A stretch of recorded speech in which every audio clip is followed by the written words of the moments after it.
Hello everyone. सबसे पहले तो आप सबको हैप्पी न्यू ईयर। नया साल है, मैंने सोचा कि साल का स्टार्ट कैसे करते हैं, तो मैं ना कुछ चीज़ें आपको बताना चाहता हूँ जो आपको 2024 में करना है, ताकि सिलेक्शन के ना आप नज़दीक आ पाओ और क्लोज आ पाओ। कुछ चीज़ें हैं जिसे आपको ना अवॉइड करना है, और ये बहुत इंपॉर्टेंट है आप लोगों के लिए। जब भी कोई बिगिनर्स होता है और तैयारी स्टार्ट करता है ना स्टार्टिंग में, तो ये बहुत बड़ी प्रॉब्लम होती है कि बहुत फ्लक्चुएट करता है और उन्हें पता ही नहीं है। एक चीज हमेशा ध्यान रखना, किताबों से सिर्फ सिलेक्शन नहीं होता, सिर्फ टीचर से सिलेक्शन नहीं होता, बहुत सारी चीजें और भी काम कर रही होती है।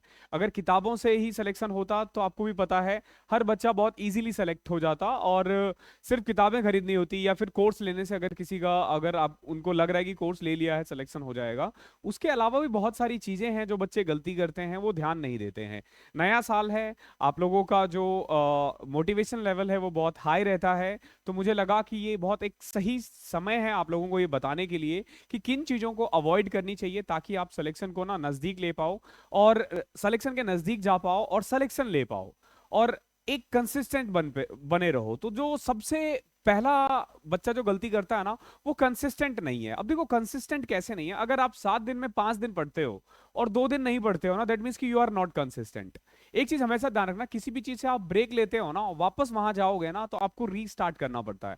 ऐसा लगता है कि बिल्कुल ब्लैंक हो गया है। कभी देखना, मैं एक फॉर एग्जांपल, आप कभी अगर आप में से किसी ने ऑफलाइन क्लासेस लिया होगा, तो अगर हम बीच में एक भी दिन छुट्टी कर लेते हैं ना, तो जब दोबारा क्लास में जाओगे ना, तो समझ में ही नहीं आता कि एक्चुअली क्लास में चल क्या रहा है, ये लोग कौन सी लैंग्वेज बोल रहे हैं, ये मुझे समझ में क्यों नहीं आ रही है। तो पहली गलती ये बिल्कुल मत करना कि कंसिस्टेंट ना रह के, कोशिश करो एटलीस्ट वीक में 6 दिन पढ़ो। एक दिन जो भी गैप लोगे, उस गैप में ना मॉक्स वगैरह दो, या अलग चीज, मतलब फुल रेस्ट पे कभी मत जाओ, कभी भी गलती से भी फुल रेस्ट पे मत जाओ जब तक सिलेक्शन ना हो जाए। इवन अगर आप ट्रेवल भी कर रहे होते हो ना, तो अपने साथ बुक लेके जाओ। सेक्शनल मॉक दे सकते हो जो 15-15 20-20 मिनट का होता है, आधा आधा घंटे का होता है। इस तरीके से ना आप अपने आप को ना एक तरह से कंसिस्टेंट रख सकते हो। कंसिस्टेंट का मतलब बिल्कुल भी ये नहीं है कि रोज 10 घंटे ही पढ़ना है। तो देयर आर सम डेज जिसमें ना आप 4 घंटे पढ़ पाओगे, 2 घंटे पढ़ पाओगे, दैट्स ओके। आपको पढ़ना है मेनली, ये पहली चीजें हैं। दूसरा, एक होता है ना बहुत सारे बुक्स जमा कर लेना। फॉर एग्जाम्पल, जैसे देखो अभी ना सीजीएल 2024 के लिए ना आपके पास 8 से 9 महीने हैं। आप कोई भी बुक कर सकते हो, कोई भी बुक फिनिश कर सकते हो। लेकिन जैसे ही आप 4 या 6 मंथ्स नजदीक जाओगे ना, आप मुझसे कोई बुक पूछोगे ना कि सर 2024 के लिए कौन सी बुक है, तो मैं बुक का नाम चेंज कर दूंगा। अगर आप मुझसे 1 महीने पहले बोलोगे ना, अब जैसे मैं जीके का ही बताऊं, अगर मुझसे कोई पूछे कि सर मुझे 2025 में जीके देना है, मैं कौन सी बुक खरीदूं, तो मैं बोलूंगा भाई पहले एनसीईआरटी कर ले, ताकि फ्यूचर में भी काम आएगा। और ज्यादा टाइम है तो किरण के जो सब्जेक्ट वाइज है खान सर वाली, वो खरीद ले। अगर आप मुझसे पूछो तो, अगर अभी मुझसे कोई पूछ रहा है तो मैं उनको बोलता हूँ ल्यूसेंट ले लो, या कोई भी लो, लेकिन एक ही बुक लो। अब अभी 4 बुक आप फिनिश नहीं कर सकते हो, लेकिन अब 2 महीने एग्जाम के रह गए, और फिर मैं तुम्हें बोलूं ल्यूसेंट ले लो, 2 महीने में तो ल्यूसेंट नहीं खत्म होने वाली, फिर मैं बोलूंगा मनोहर पांडे की आती है 30 रुपए की किताब, वो खरीद लो। तो दैट मीन्स कि हर टाइम का ना अलग अलग चीज रहता है। तो आपने ये नहीं करना है कि सारी किताबें खरीदनी है। अगर आपके पास किरण की पब्लिकेशन की बुक है तो आपको पिनेकल की जरूरत नहीं है, अगर आपके पास पिनेकल की है तो आपको किरण की खरीदने की जरूरत नहीं है। तो बुक्स अननेसेसरी अवॉइड मत करो। आपने बहुत सारे टेलीग्राम चैनल से जुड़े होंगे, अब सबकी किताब नहीं खरीदनी है आपको, सबका पीडीएफ डाउनलोड नहीं करना। पीडीएफ डाउनलोड कर रहे हो, फोन भी भर रहे हो, फोन की भी स्पीड खराब हो रही है, फोन का भी एफिशिएंसी खत्म हो रहा है, और तुम तो पढ़ नहीं रहे हो। तो अच्छी बात यह है कि एक ही चीज पढ़ो। आपने मेरा कोर्स ले रखा है मैथ्स का, वहीं से पढ़ो और कुछ मत करो। आपने किसी और का ले रखा है, वहीं से पढ़ो, फिर मेरी वीडियो मत देखो। एक बच्चा और गलती करता है, मैंने अक्सर देखा है, आपने ये यूट्यूब पे बहुत देखा होगा, कि एक टीचर या एक बच्चा ना आपको बोलेगा अलजेब्रा इस टीचर से पढ़ो, ज्योमेट्री इस टीचर से पढ़ो। अरे ऐसे नहीं होती मैथ्स, एक टीचर से पढ़ो, पूरी पढ़ो। सबकी लैंग्वेज आपको मैच नहीं कर सकती है। आप एक टीचर से खत्म करो, जो भी पढ़ रहे हो ना, जिस भी चीज को स्टार्ट कर रहे हो उसे खत्म करो। तीसरा चीज जो सबसे बड़ी गलती करता है ना कोई भी बच्चा, वो होता है मॉक ना देके, वो वेट कर रहा होता है। मैं बार बार कहता हूं, अगर आपको लग रहा है ना कि अगर आप मॉक एंड में दोगे और हो जाएगा, तो सिलेबस कभी खत्म नहीं होता। ये समुंदर की तरह है। आपने क्या करना है, मॉक अभी से देना है, एटलीस्ट वीक में सेक्शनल मॉक दो, अभी फुल मॉक दो। और जनवरी है ये, जनवरी से ही एटलीस्ट वीक में 2 मॉक्स देना स्टार्ट करो, और आने वाले 1 से 2 महीने के बाद एटलीस्ट वीक में 5 मॉक करो। और जैसे आप एग्जाम से पहुंचोगे, एग्जाम के नजदीक पहुंचोगे, उसको आप 2 मॉक कर दो। 2 मॉक डेली के मैं बोल रहा हूं, जैसे आपका सिलेबस खत्म होता है 2 मॉक करो। मॉक देने में आपको 1 घंटा लगेगा प्री का, 1 घंटा एनालाइज करने में लगेगा, 2 घंटे लगेंगे मॉक का।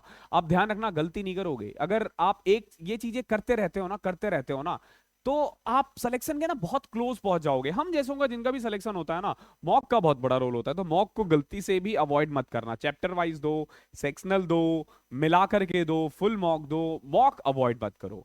And the last but not the least, strategies को चेंज करना। आपने आज मेरी वीडियोस देखी, मैंने आपको बता दिया। आप में से जैसे कोई वीकली टारगेट मुझसे फॉलो कर रहा है, तो मैंने बता दिया स्टार्टिंग में क्या करना है। अब आप मुझसे बार बार पूछते हो सर अब क्या करें, अब क्या करें। अरे नहीं, पहले ही बोल दिया, जो चीज बोला एंड तक वही जाओ। यूट्यूब की अच्छी बात यह है कि सब कुछ है यहाँ पे, यही सबसे बुरी बात है, सब कुछ है यहाँ पे और बहुत कुछ है यहाँ पे। आप किस किस चीज का फॉलो करोगे? अभी 4 महीने का अलग स्ट्रेटेजी होता है, 6 महीने का अलग होता है, 1 साल का अलग होता है, 1 महीने का भी होता है, उसमें कोई बुराई नहीं है। अब जैसे कोई बच्चा पहले से पढ़ रखा है, उसको रिवाइज करना है, तो 1 महीने की स्ट्रेटेजी वो देखेगा कैसे उस चीज को वो कर सकता है। आपको चेंज नहीं करना, आपने जो चीज बना रखा है वही करो, मॉक्स दो। तो ये 4 चीजें अगर आप फॉलो करते हो, पहला कि आपको कंसिस्टेंट रहना है, दूसरा था कि आपको बुक्स क्लब नहीं करना है, अननेसेसरी पीडीएफ्स डाउनलोड नहीं करने हैं, करंट अफेयर्स पे अभी से ध्यान दो, रेगुलर मॉक दो, और जो मैंने चौथा चीज बोला था आपको कि स्ट्रेटेजीज को चेंज मत करो, जो चीज कर रहे हो ट्रस्ट रखो, बस फिनिश करो। जो भी किताब आपने खरीदा है ना, उसे फिनिश करना, फिनिश किए बिना मत छोड़ना। देखोगे कि सिलेक्शन होता है नहीं होता। अगर आपने फिनिश कर दिया, चाहे कुछ भी आपने स्टार्ट किया होगा, कोई लोग कोर्स खरीद लेते हैं, बच्चे देखते ही नहीं है, देखते ही नहीं है, देखते ही नहीं है। अरे क्या फायदा फिर कोर्स खरीद के? फिर बोलोगे सर सिलेक्शन नहीं होता, वो टीचर खराब है। अरे भाई तूने टीचर से पूरा पढ़ा, कोई भी टीचर मार्केट में हो, तू पूरा पढ़ा क्या? नहीं पढ़ा ना, फिर कैसे खत्म होगा, फिर कैसे मैथ सीखोगे? तो इन गलतियों को ध्यान रखना है, 2024 है। और थोड़ा सा यूट्यूब से दूरी बना के रखो, यूट्यूब ऐसे मतलब फालतू के रील्स वगैरह से दूर रखो, सोशल साइट से दूर रहो, कंसिस्टेंट रहो, नेगेटिव लोगों से दूर रहो। ऐसे लोगों से बिल्कुल दूर रहो जो बोले कि गवर्नमेंट जॉब लेना बहुत मुश्किल है, जो बोले कि भाई जनरल कास्ट के लिए बहुत टफ है, तू तो जनरल में है, जनरल में पैदा होना पाप है। ऐसे लोगों से दूर रहो। अरे मैं भी जनरल से हूँ, बहुत लोग हैं सिलेक्शन लेते हैं, सबकी अपनी दुविधाएं हैं। एससी एसटी की अलग प्रॉब्लम है, ओबीसी की अलग प्रॉब्लम है, जनरल की अलग प्रॉब्लम है। इन चीजों से दूर रहो, पढ़ाई पे ध्यान दो। जो भी ऐसे नेगेटिव माहौल बनाए, रेदर देन की पॉलिटिक्स में घुसना, इन चीजों पे घुसना और अपना टाइम वेस्ट करना, पढ़ाई पे फोकस करो। सबकी अपनी प्रॉब्लम है। अगर गवर्नमेंट कुछ कर रहा है तो बहुत सोच के कर रहा है, गवर्नमेंट कोई एक बंदा नहीं चला रहा होता है। अगर आपको लगे कि मोदी देश चला रहा है, ऐसा नहीं है, बहुत सारे ब्यूरोक्रेट, बहुत सारे मिनिस्टर्स, और हम लोग भी उसमें पार्टिसिपेट करते हैं। तो इन चीजों पे ध्यान रखना है। मेनली मेरा बस यही कहना है कि आपको पढ़ाई करनी है इन सब चीजों से। ये जो नेगेटिव माइंडसेट होता है ना कि ये नहीं होगा तो ये कर लूंगा, ये नहीं होगा तो ये कर लूंगा, अरे नहीं, तू करेगा भाई, तेरे से ही होगा। तू तैयारी तो कर, निकल जाएगा। ठीक है, चलो फिर हैप्पी न्यू ईयर, पढ़ाई करो मस्त, मिलते हैं बहुत जल्दी। और रेगुलर रहो, मैथ्स की क्लासेस आती रहती है, उसे देखते रहना। Thank you so much.